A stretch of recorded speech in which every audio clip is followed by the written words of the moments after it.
In the last lecture on Gauss's law, we introduced Gauss's law and applied Gauss's law to a spherically symmetric charge distribution. But we can also apply Gauss's law to other types of symmetries. And so in this lecture, I'd like to cover cylindrical and planar symmetries and apply Gauss's law to them. So the first one that I'd like to do is the field at a distance from a line of charge. Now, one important point to Gauss's law is that the rules for selecting a Gaussian surface have to be very carefully followed. Otherwise, you're not making your life any easier by using Gauss's law than you are doing a direct integration. So remember, those rules were that there had to be a high symmetry in the problem, okay? So basically, when you're applying Gauss's law, you're sort of restricting yourselves to shapes with high symmetries, like infinite planes, infinite wires, or infinitely long cylinders, things like that. If there's a break in the symmetry, then it doesn't work. So some of the rules that we had for applying Gauss's law easily were that the electric field had to be constant all over the surface of our imaginary Gaussian surface. You can't have the magnitude of the electric field varying over the surface. So you have to choose a Gaussian surface that matches the symmetry of your object. So for example, for a line of charge, you need to make sure that it's either an infinite line of charge or that you don't really care what happens near the end of the wire and that you only want to know what the electric field is like in the center of the wire, for example. And then Gauss's law gives you a good expression for the electric field. Now, for an infinite wire like this one, you want to match the symmetry of the object to your imaginary Gaussian surface. So for an infinite line of charge, the symmetry there is the cylindrical symmetry, right? A wire can be thought of as a cylinder. And so our Gaussian surface, our imaginary Gaussian surface shown here in blue, must match that symmetry, and so we choose a cylinder. Now you also have to have an idea in your head of what the electric fields from this charge distribution should look like. You don't have to know what the magnitudes are, but you should be able to sketch them. So if you think about it, the electric field from an infinitely long line of charge should stick out radially in all directions from that line of charge, okay? So if you look down the pipe here, so here our imaginary Gaussian surface is shown by the dashed blue line, and we're looking down the wire, which is this solid circle here in the center. And it's a positively charged wire, okay? So the electric field lines point radially outward, going outward in all directions. Now these electric field lines would point perpendicular to the curved surface of our cylinder, okay?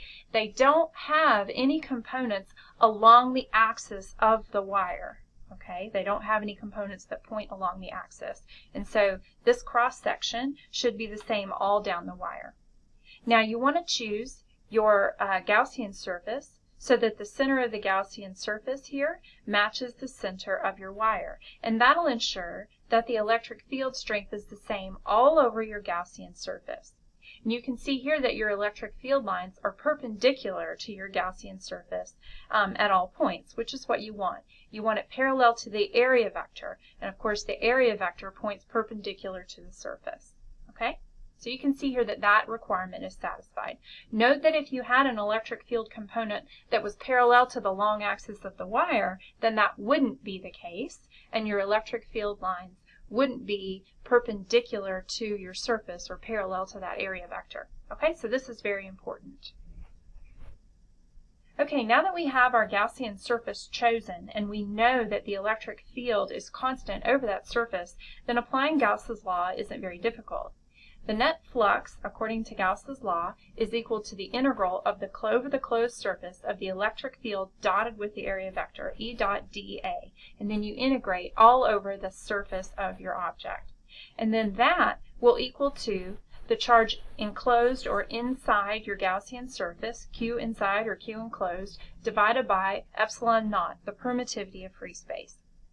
So let's apply Gauss's law to the surface. Remember that we're going to integrate over the entire area of our cylinder. But if the electric field component if the dot product of the electric field with the area vector for that component is 0, then we can ignore that part because that part to the integral will be 0.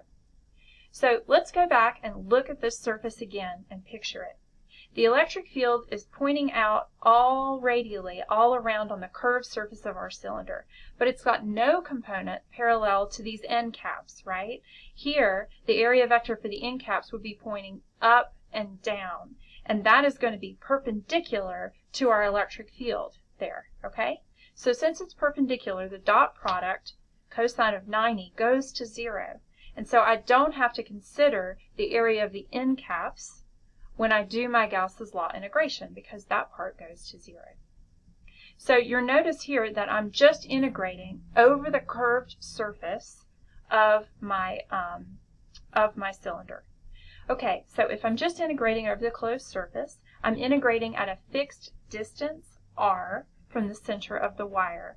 And so I'm integrating over dz and d theta in cylindrical coordinates. Remember that your area vector for the curved surface of a cylinder is going to be, or your area differential dA would be r d theta dz. Okay, so that's what we've got here.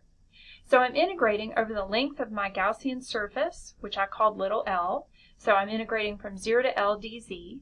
And then I'm also integrating around the entire surface in angle. So that's from 0 to 2 pi r d theta. Okay? So these are simple integrals, and when I evaluate dz from 0 to L, I get z, and then that's evaluated from L minus 0, which gives me L. And then when I evaluate my d theta, I get theta, and then integrated from 0 to 2 pi, I get 2 pi. Okay? So I end up with e 2 pi r L.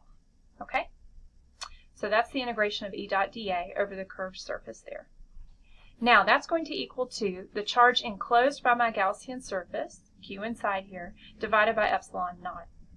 Now, a line charge, that's a linear charge density, okay?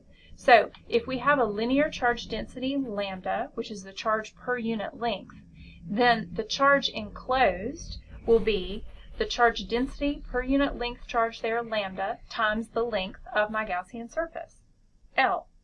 So Q enclosed is lambda times L, and then divided by epsilon naught. So now I have the equation E 2 pi r L equals lambda L over epsilon naught. I want to solve for the magnitude of my electric field, and so I divide both sides of that equation by 2 pi r L. And when I do that, I end up with the E field magnitude is equal to lambda times 2 pi epsilon naught r. If you wanted to write this in terms of a vector, the electric field vector would be lambda times 2 pi epsilon naught r times r hat, as it points out radially. Now you never want to pick a Gaussian surface whose surface normal, or the area vector, is not either parallel or perpendicular to the electric field at all points.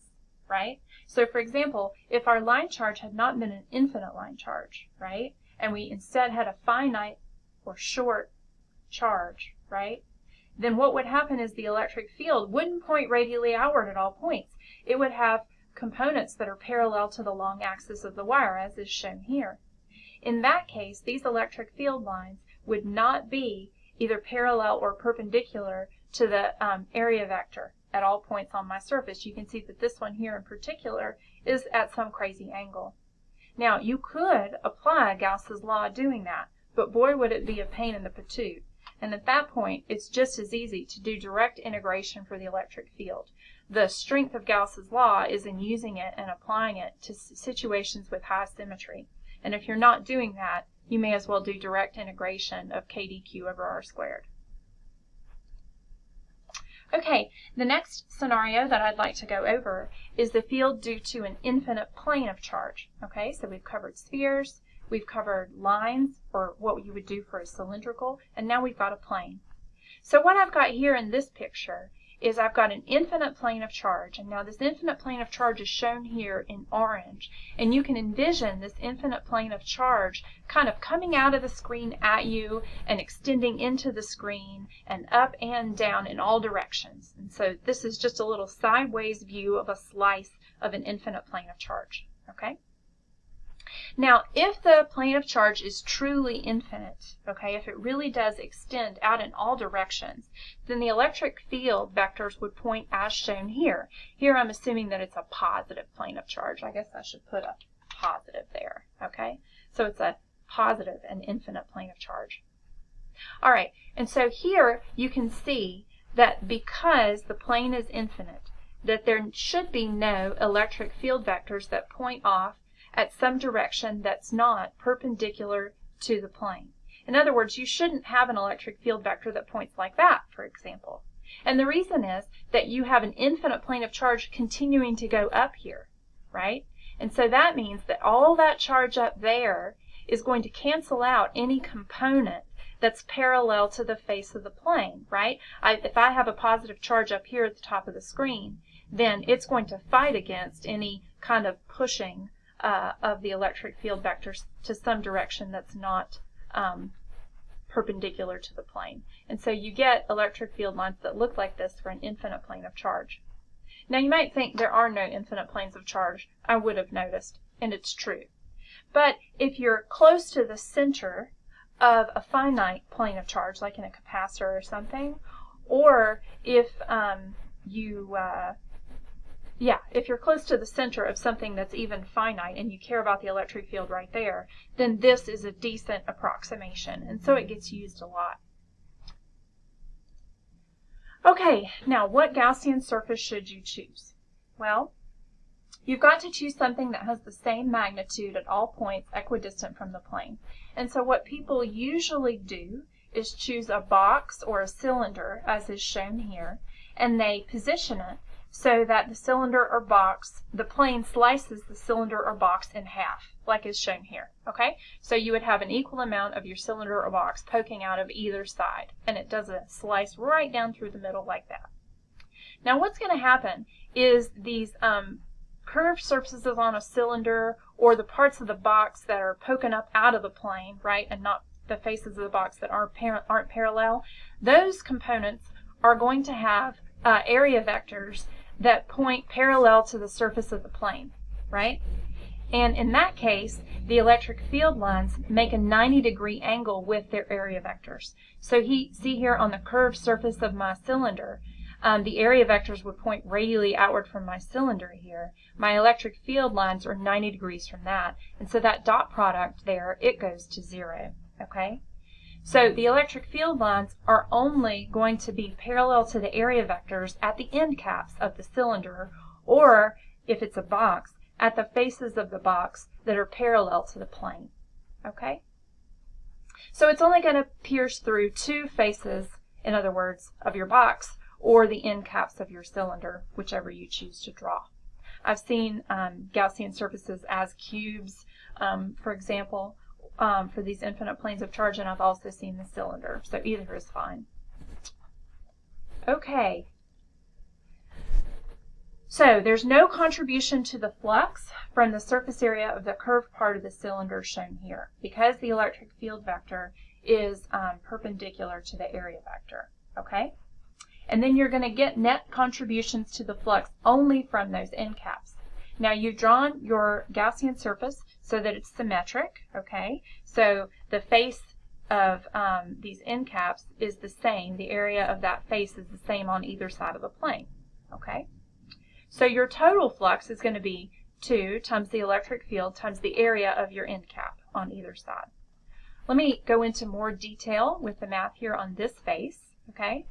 Remember that the total charge that you're enclosing with this would be the surface charge density of your plane of charge. Remember that your surface charge density is symbolized by sigma, the Greek letter sigma, and it's the amount of charge divided by the area. Okay, so it's the charge per unit area. So the area of the end cap is going to be the amount of area that you're enclosing of that plane, okay, because you've chosen a symmetric figure. So the total charge enclosed there will be sigma times A. Okay, so that's the total charge.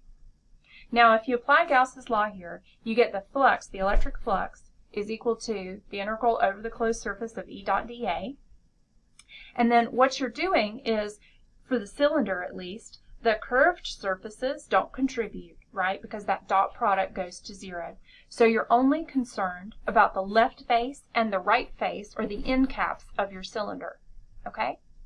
Now you're going to have the electric field piercing through the one on the left, for example, and you're going to have the electric field piercing through the one on the right. I say left and right from this drawing here, where I've got this guy kind of on the left and this guy kind of on the right of my plane of charge. Okay, so that's what I mean by that. So here I have the electric field is going to be constant over that left face. Since it's equidistant from the plane, that's definitely the case. So I can pull my electric field outside and just integrate over the area of the left face. And then I'm going to have to do the same thing to the right face, right? The electric field pulls out because it's constant there, and it's the right face. And it's going to be the same electric field for both cases because you're slicing that surface down the center, so there's no reason the strength should change, right? Okay? And then you're integrating over dA. And so when you integrate dA, you just get A, or the area of the end cap, right? And so summing these two up, you get 2 times E times A, right? Now that's equal to your enclosed, or your charge inside, divided by epsilon naught, which is sigma A over epsilon naught. So when I solve for my electric field, I have the electric field is equal to sigma A over epsilon naught over 2A. And so what happens is my area cancels out on the top and the bottom, and I can see that the electric field here is equal to sigma over 2 epsilon naught. Now, note that there's no distance dependence here, all right? So the electric field doesn't decrease in strength as you get further away from an infinite plane of charge. And you can kind of visualize this if you watch a lot of science fiction, right? If you've got something that's truly infinite next to you, then it's still going to look infinite no matter how far away from it you run, right? It's still going to look infinite. So there's this constant electric field strength there. Now, of course, this isn't truly physical. There are no infinite planes of charge, and so, of course, eventually, for any finite plane of charge, it's going to decay off. But this is the approximation that we're using, again, okay? So this is the approximation that we're using, and it would only be good if you're close to the center of a plane of charge. Now, electric fields, as you can see in our previous example, we had that infinite plane of charge right there. And there was a discontinuity. Now, what do I mean by that? Let's go back to this very first drawing that I had of my electric field. So on either side, the electric field has a strength sigma over 2 epsilon naught. But on the right side, let's say that this horizontal line here is the x-axis. On the right side, the electric field would be plus sigma over 2 epsilon naught I hat. In other words, it's pointing to the right. On the left side, it's minus sigma over 2 epsilon naught I hat because it's pointing to the left. So if I plotted my electric field as it went across this infinite plane of charge, I would see a discontinuity. I would see a constant negative sigma over 2 epsilon naught on the left-hand side and a positive sigma over 2 epsilon naught on the right-hand side. And so it would look like a step function or a discontinuity in the electric field strength as I crossed that infinite plane of charge. So electric fields can be discontinuous at any place where there's an infinite volume charge density. Now this is an infinite volume charge density. So you can imagine that if you have a line of charge, that's kind of a 1D picture of charge. And we're assuming, right, we're assuming that it's infinitely thin for a line charge. There would also be a discontinuity for a point charge, right? And there's a discontinuity, as we just saw, for this infinite plane of charge. Now, it's an infinite volume charge because we assume that that infinite plane of charge is infinitely thin, right? We're not taking into account the thickness of the plane, all right? And that discontinuity of that electric field at an infinite volume charge density happens because the electric field changes instantaneously, basically, going from the left to the right. Now, this isn't very physical. Okay, this isn't very physical. And if you really zoomed in, you wouldn't see that. But we do make that approximation a lot, okay? Now, if this discontinuity is due to a surface charge, then the change in the electric field will always be the same. It'll always be the same discontinuity that you see for an infinite plane of charge. In other words, it'll be sigma over 2 epsilon naught minus a minus sigma over 2 epsilon naught, right? Like we went from left to right. And that gives you sigma over epsilon naught will be your discontinuity or your delta E in that electric field. Okay, I hope that made sense, and I hope you understood it, and I'll see you around.